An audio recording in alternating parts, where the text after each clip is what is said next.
বিএনপির জন্য দিনের আলো যেন নিষিদ্ধ। বিএনপির নেতাকর্মীদেরকে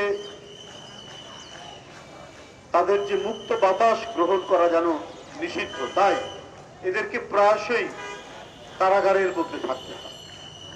বিনা কারণে বিএনপির নেতাকর্মীরা তাদের যেন স্থায়ী ঠিকানা হয়ে গেছে, তাদের যেন স্থায়ী ঠিকানা হয়ে গেছে কারাগার। বন্ধুরা, বিএনপির শীর্ষ নেতৃবৃন্দ সহ মহাসচিব, স্ট্যান্ডিং কমিটির মেম্বার, ভাইস চেয়ারম্যান, যুগ্ম মহাসচিব, নানা পর্যায়ের কেন্দ্রীয় নেতৃবৃন্দরা সহ আজকে দীর্ঘ 3.5 মাস 4 মাস কারাগারে থেকে তারা বেরোলেন। কিন্তু এই কারাগারে ঢোকানো, ধরে ফেলা, কারান্তরিত করার এই কর্মসূচি, শেখ হাসিনার কর্মসূচি যেন শেষ হচ্ছে। আবার মনে হয় তিনি একটি ফোবিয়া, একটা আতঙ্কের মধ্যে বোধহয় ভুগছেন। কারণ তিনি জানেন যে তার জনসমর্থন নেই।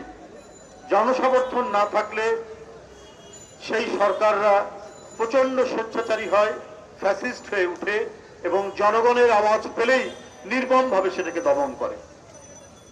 সেই দমনের প্রক্রিয়া নানা রকম। কারাগারের ভিতরে তাদেরকে বন্দী করে রাখা, আয়না ঘর তৈরি করা, রাস্তাঘাটে সন্ত্রাসী লেলিয়ে দেওয়া, অথবা আইন শৃঙ্খলা বাহিনী কর্তৃক ব্যাপকভাবে বেধড়ক মারপিট করা, এটাই চলে। সেই জিনিসটি আমরা বর্তমানে দৃশ্যমান দেখছি।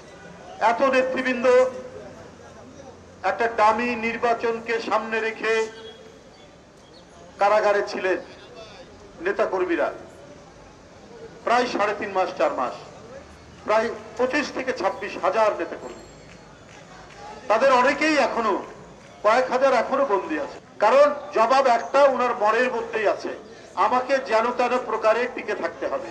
আপনি যে মামলা দেন, আপনি যে জেলখানায় আটক করে রাখেন, আপনার মনে নাই প্রধানমন্ত্রী আপনি লন্ডনে যখন জনগণের বাংলাদেশিদের বিক্ষোভের মুখে আপনি কি বলেছিলেন সাংবাদিকদেরকে, যে তারেককে চুপ থাকতে বলো, বাড়াবাড়ি করতে নিষেধ করো, তাহলে যদি তা না করে তার মা জেলখানা থেকে বের হবে না। আপনার এই কথাতেই তো প্রমাণ করে যে আপনি বিএনপির নেতাকর্মী, একবার দেশনেত্রী বেগম খালেদা জিয়া, দেশটা তারেক রহমান থেকে তৃণমূলের একজন কর্মী, সবগুলোই আপনার নির্দেশে, আপনার কথায় আপনার তাদেরকে জেলে পোড়া, মিথ্যা মামলায় আপনি তাদেরকে কারাগারের মধ্যে রেখেছেন।